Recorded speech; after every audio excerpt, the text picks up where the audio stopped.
Hello, hello! Mapagpalang araw sa lahat. Tanghali na naman tayo. Magluluto tayo ng ulam natin.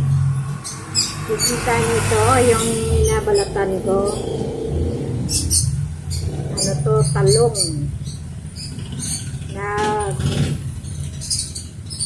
Luto ako ng talong, inihaw na talong. Ito ang lulutuin ko ngayon pang tanghalian namin. Tortang talong. Ayan. Pinabalatan ko na. Ayan ang aming iulam ngayon. Masarap ito, tortang talong.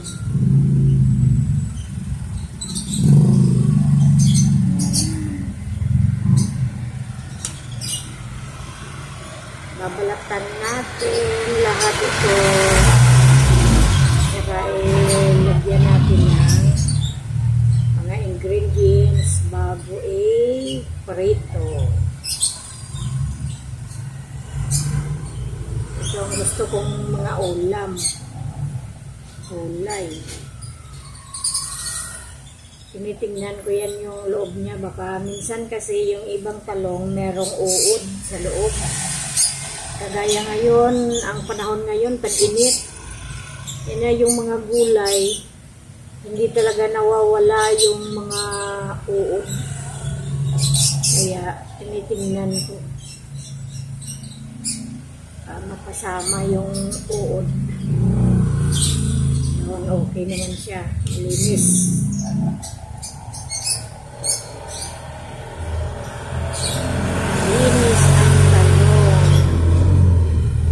Lutuin, doble ang luto nito kasi iihaw muna, balatan, saka iluto ulit.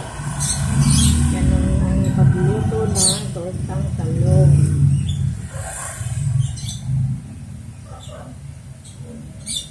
Kahapon ko pa ito binili. Kaya ngayon ko palang niluto kasi ayaw kong lumabas. Sobrang init dito ngayon.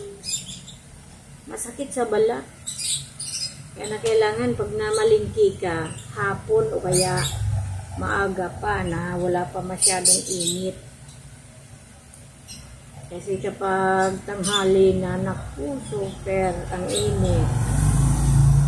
Masakit sa ulo. Kaya parang ayaw kong lumabas pag ganitong tag-init. Mainit masyado. Yan na yung mga high blood dyan. Kailangan palagi may tubig nadala. Kahit saan magpunta kasi palagi nanunuyo yung ano natin, lalamunan sa sobrang init. Kaya nagbaon lagi ng tubig tuwing alis.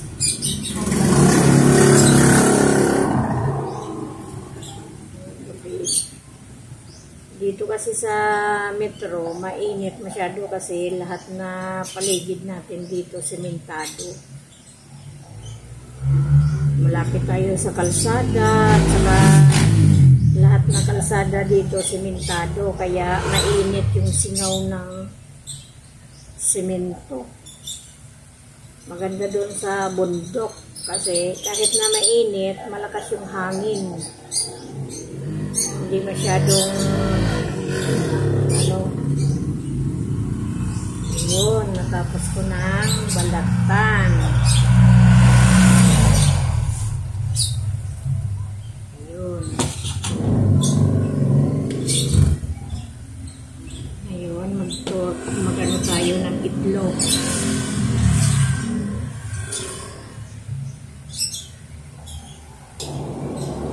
Ngayon, ito naman ang gawin natin kasi tapos ko na siyang balatan.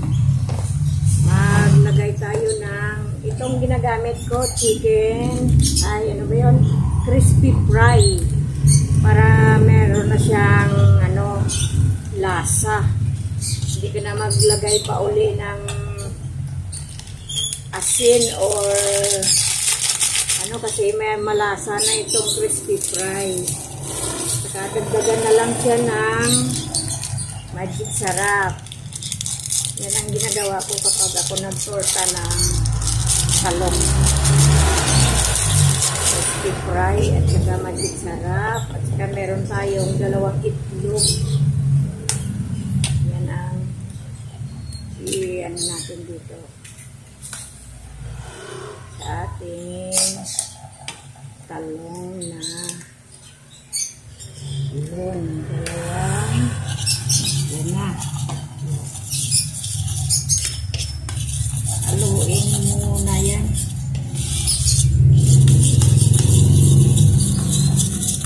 Bago ilagay yung talong. Bago natin prituhin para malasa siya. Ihalo natin ng maigi. Crispy fry at itlog. Magic sarap.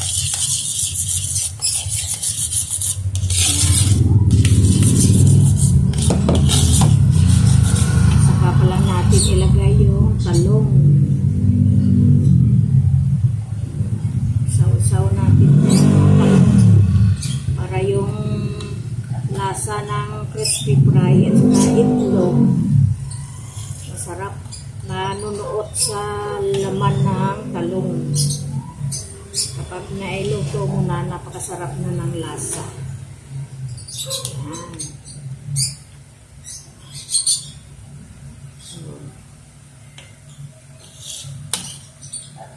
Yan na siya. Sarap na. Amoy pa lang, masarap na eh. Kaya na, lulutuin na natin ito ngayon. Para may pang-ulam na tayo, pananghalian. Yan.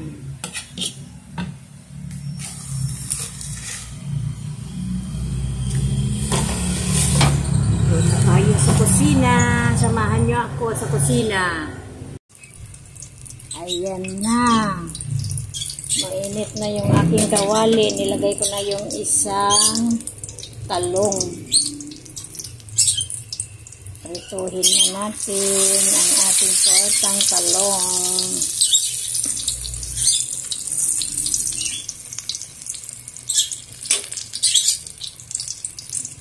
Lagay natin ng paisa-isa para hindi sila magdadikit-dikit.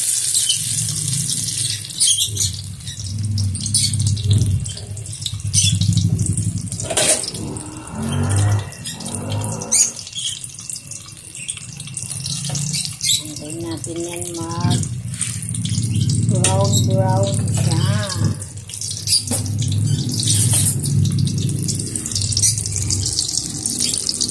Lagyan natin ng yung iba. Ito medyo brown siya. Baliktad na siya.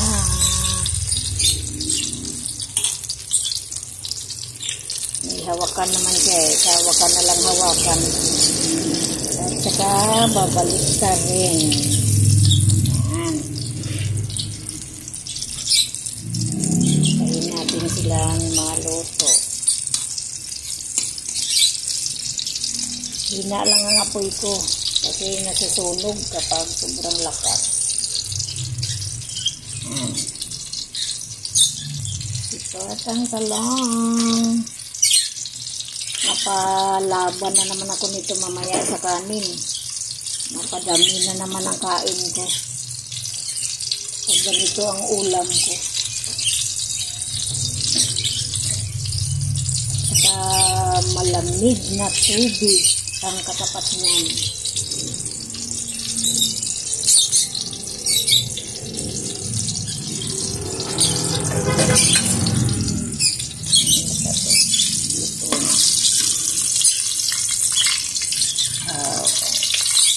Gusto ko medyo malutong pa siya ng kaunti.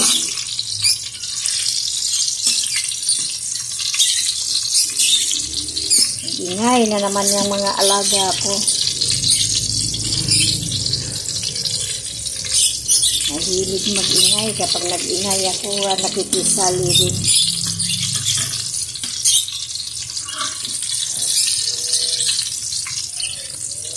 Mga alaga kong ibon na maingay. minsan kapag pinapagalitan ko yan, nasabihan ko eh, ang lakas din nila sumagot.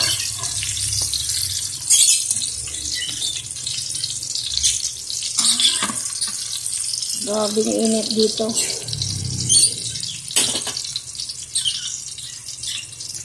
Lakasan natin konti yung apoy.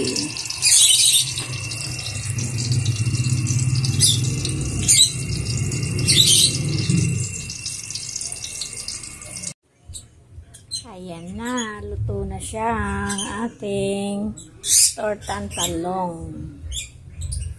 Ayan. Kasarap niyan. Oh. Tortang talong. Yan ang ulam ko ngayon.